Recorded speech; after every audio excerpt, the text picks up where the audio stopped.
ku-xigeenka aqalka sare madaxweynaha dowladda Puntland gudoomiyaha baarlamaanka Puntland senatarada aqalka sare oo ugu horeeyo senator Cabdiraxmaan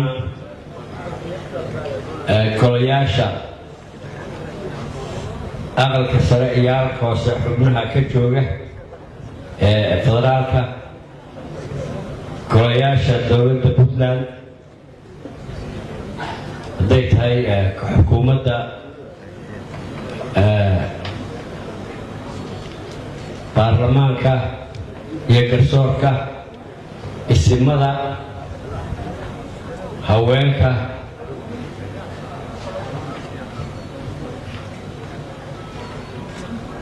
ciidamada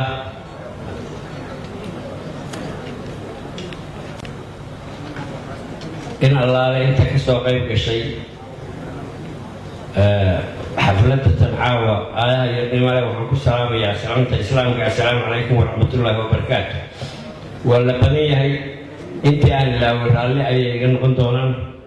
ee halkooday ku salaamay. salaanka bacdi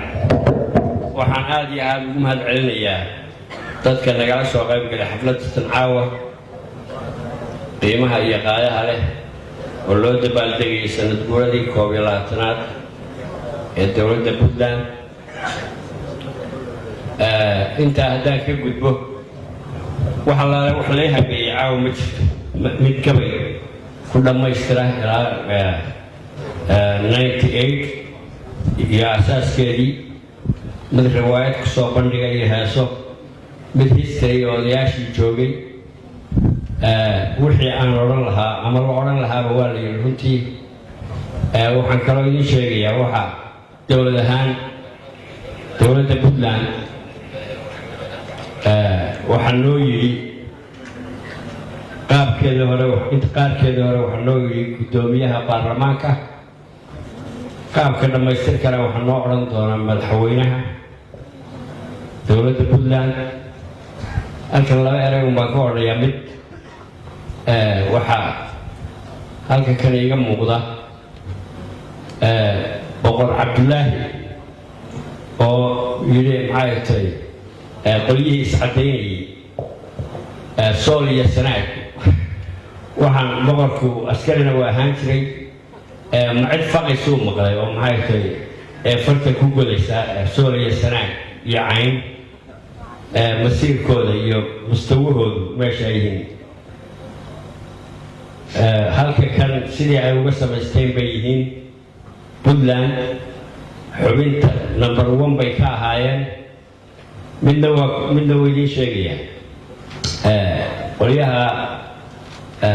isaaqaasa waxay dhahan beri ay cigaal u waxay jireen bay waxay dhaheen adigaaba calayna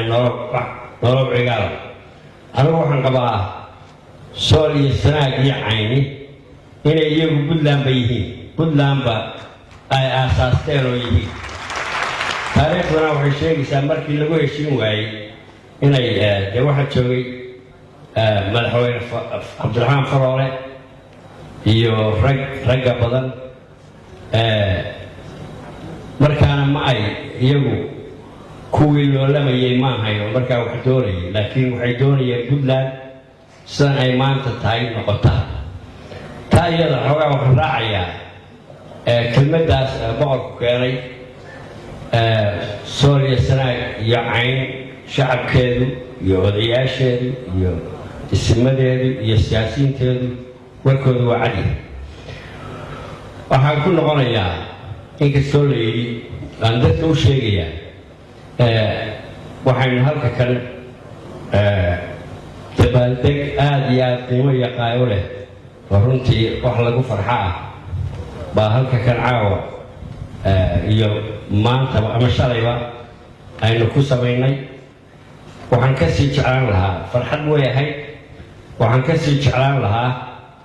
98kii markii la sameeyey Puntland gobolladii iyo dadkii samaystay muddo dhowr iyo 10 sannadood ah qaar baa inaga maqan oo aan dabaaldega inaga qayb gelin. waxaa farxaddu inoogu sii badan lahayd dadkaa iyadoo dalkeenni iyo dadkeenni caawa inoo wadnan yahay oo ka qayb gala ay ka wada qayb galaan waxaan rajaynayaa anigoo ku kalsoon ma sheegayo sanadka dambe inay noqon doonto laakiin sanadaha soo socda waxaan ilaahay ka rajaynayaa aaminsanahayna inaynu ay inaga qayb geli doonaan intaan caawa iyo shalay inaga qayb gelin farxadda iyo dabaaldega ee caburinta iyo maxay tahay iyo cagajuglaynta ku maqan waxaan rajaynayaa inay inaga qayb geli doonaan sanadaha soo socda dabaaldegyada soo socda aad iyo aad baad u mahadsantihiin